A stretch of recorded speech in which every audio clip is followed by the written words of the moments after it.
Hi guys, it's Arielle. Welcome back to my YouTube channel. I hope you guys are all doing well. Today is going to be the second video in my apartment hunting series, and we're going to be talking about the top criteria, my dream list, if you will, that I use when I'm looking for an apartment in Paris. Now, right off the bat, this video might sound obvious to you guys, like, Arielle, I know what I'm looking for in an apartment, okay? I don't need this. However, I think that there are very important elements that we don't necessarily put on our apartment checklist, because until we've experienced an apartment that has this sort of defect, we don't necessarily think of it preemptively. So yes, there are obvious ones like, oh, I'm looking for something that is bigger than 15 meters squared, or I'm looking for something with a bedroom and a kitchen separate, or I'm looking for an apartment that has a bed and not a pull-out couch. Like, these are all fairly obvious criteria, but that is not what we're going to be talking about today. Today, we're really going to be talking mostly about characteristics of Parisian style apartments and buildings that we don't necessarily think about until we've experienced them. Like I've mentioned in my previous video, I've lived in 3 different apartments in Paris,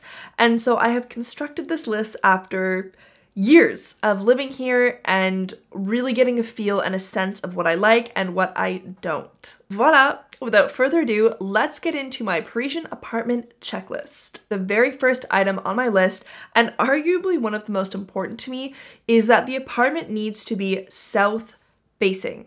At least one side of the apartment needs to be south-facing. Now, why is this? This is because I know that I'm a person that is heavily influenced by the amount of natural light I get. The second apartment that I lived in was north-facing, and honestly, it was just so depressing for me, especially in the winter. Because the sun rises in the east and it sets in the west, the southern side of an apartment will always get the most amount of daylight and the northern side will get the least. If natural light is a big thing for you, it is always important to download a compass app onto your phone and whip it out when you're viewing an apartment, just to make sure that you are going to be getting a good amount of natural sunlight if that's something you need. I would also recommend visiting apartments during the daylight hours, just so that honestly you do have a good idea of what it will look like when you are living at home. Another reason why southern facing is so important for me is because as well, when I was living in my apartment that was northern facing and I didn't get any natural light, in the winter the apartment was extremely cold and my heating bill was insane. Like, truly, there was no sun that came into the apartment. There was no sort of natural heating going on. So as well, in the winter, not only was it depressing because of the lack of natural light, but also because I was paying so much money and consuming so much energy to heat my apartment. On that note, very similar to being southern facing, the second item on my list is that I want to be on one of the upper floors, if not the very top floor. This is for a couple of reasons. One, I want to get the most amount of sunlight possible, of course, and you get that when you're higher up. Two, I love to have a good view, and when you're on a lower floor, you often have other buildings in front of you, so it's not as gorgeous of a view. And the final reason is that it's really great to be on the top floor because you don't have people above you who could be making noise or disrupting your living in any way. The third item on my list is that I always look for an apartment that has double paned windows. In French, this is called double vitrage. The reason it is so important is that in order to have good isolation from both sound and colder temperatures, you need to have that double paned window. In the second apartment that I lived in, the northern facing one, all of the windows were single paned. And oh my god, it was an icebox. It was truly an icebox. Like, you could just put your hand close and it was just like freezer. And this was such a problem for so many reasons. Obviously, the apartment gets insanely cold during the winter and you have to jack up the heat, and it's just a huge mess that could totally have been avoided if the windows had just been double paned and it was isolating the heat as opposed to just letting the cold air come through. And as well, like I was mentioning, you also want the insulation from noise pollution. When you're trying to sleep, you know, when you're trying to have a peaceful afternoon, you don't want to be hearing the cars, you don't want to be hearing other people. You want to also have the noise isolation that comes from double paned windows. Speaking of windows, the fourth thing I look for is to have an apartment which is sans vis-a-vis. And this means that you are not directly facing your neighbors.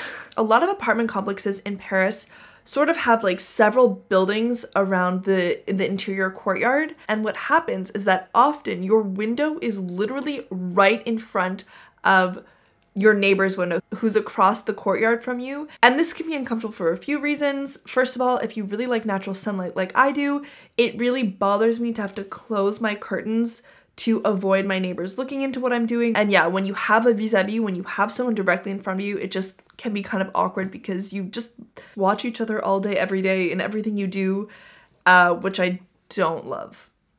The fifth item on my list is maybe a little bit more specific, but I know this happened to me in 2 of the apartments that I recently visited. You want to look for signs of any sort of damage, like water damage. I visited 2 apartments after a day where there was a pretty heavy rainfall, and these apartments were leaking water, leaking buckets of water. And of course, the landlord and the agencies were just like, oh, don't worry, we're getting it fixed, like not a problem, blah, blah, blah.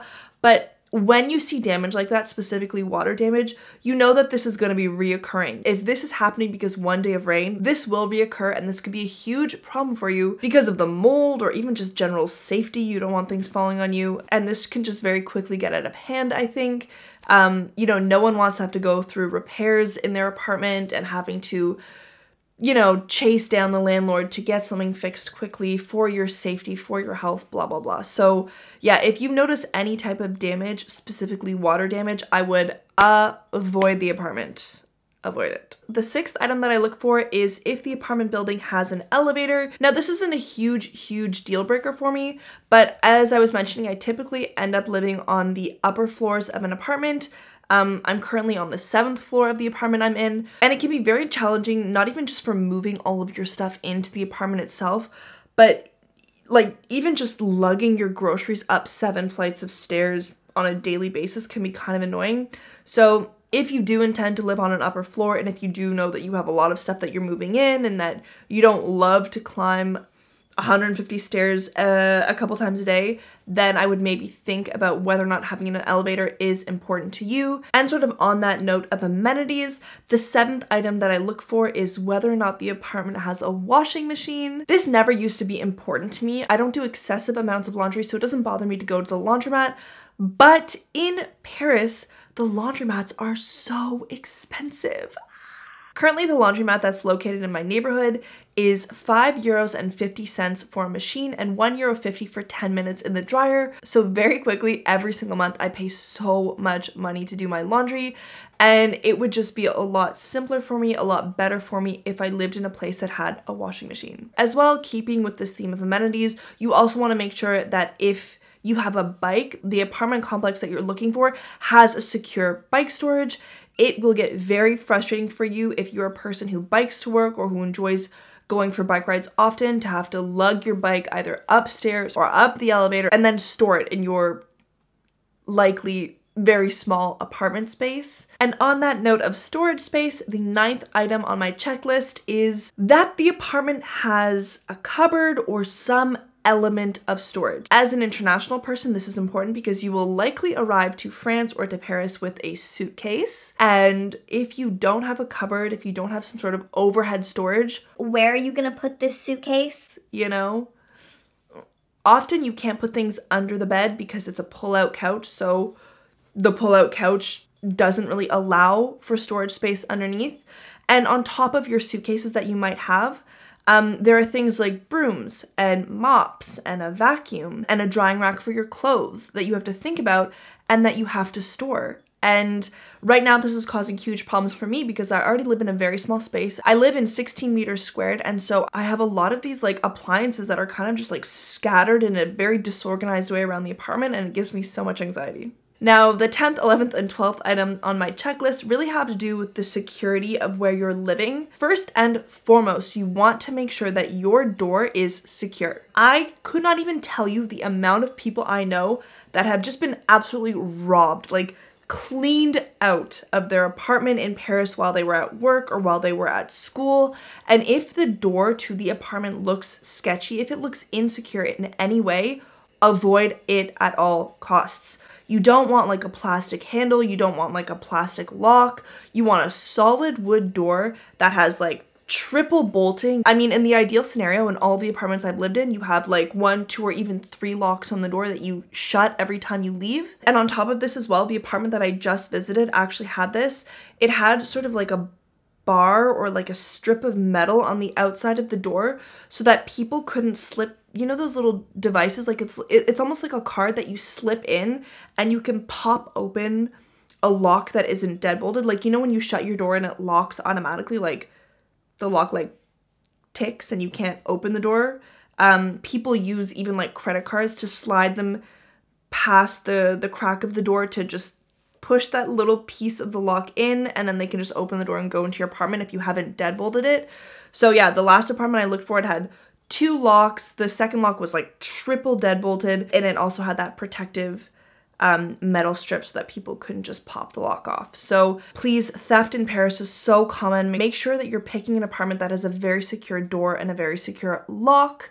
The 11th thing on my list, in keeping with this theme of security, is having multiple access doors to the apartment itself that have digit codes. Normally you'll have a door with a digit code to get into the apartment complex, and then once you're in the courtyard, you then on each building have another door with a digit code like that's locked to get into your specific building. This just sort of adds an extra element of security, because honestly, if anyone off the street can walk into your building, it's a lot less safe than someone who knows both codes to both doors. Finally, on this theme of kind of security, is to find a building that has a gardien. This is maybe a little bit less common, and it's honestly not a deal breaker for me, but it is really great to have this because it means that there is someone watching over the buildings and someone you can contact any day, all day, for any problems that you have. I mean, the gardien will also collect your packages if you get something delivered.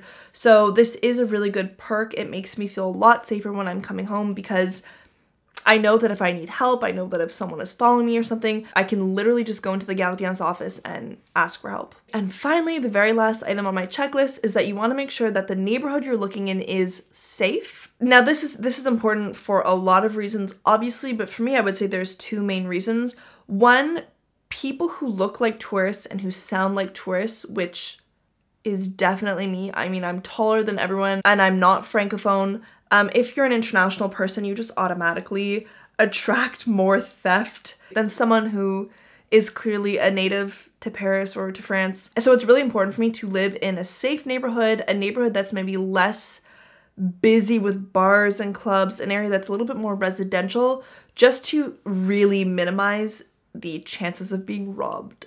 As well, it's very important for me that my neighborhood is safe, that the metro station that I get off at is safe, because when I'm coming home from a dinner or a night out, I don't want to be worried that someone is following me or that I'm gonna get kidnapped or attacked or robbed or anything like that. The very first apartment that I was living in Paris was kind of near Montreuil, and the metro that was closest to my apartment was just so sketchy. It constantly had men who were drinking and who were very rowdy, and so when I got out of the metro late at night coming home from a night out, I really did always feel very unsafe, and I would always share my location, and I would always ask my friends to check on me to make sure I got home, which of course we should all do regardless. We should all make sure our friends get home safe. But yeah, on a daily basis, it really does make me feel good living in an area that I know is safe, and that I know if I come home a little bit later one night, I really won't run a risk of anything dangerous happening to me. Voila, that is my checklist of everything that I look for when I'm searching for an apartment. Of course, you can't always have every single thing off your criteria. Often you have to pick and choose, especially in Paris where the rent is so expensive and the market is so competitive. It's very challenging to find every single one of those things in one apartment. But it's good to make your own list and to think about everything that's important to you and sort of rank them in order of priority so that you know what is really important for you to have and what is maybe more of a negotiable. Anyways, thank you guys so much for watching. I hope this video will be helpful to you when you're searching for an apartment in Paris, and please let me know if you have any questions or you want a clarification down in the comments below, and I will see you in my next video.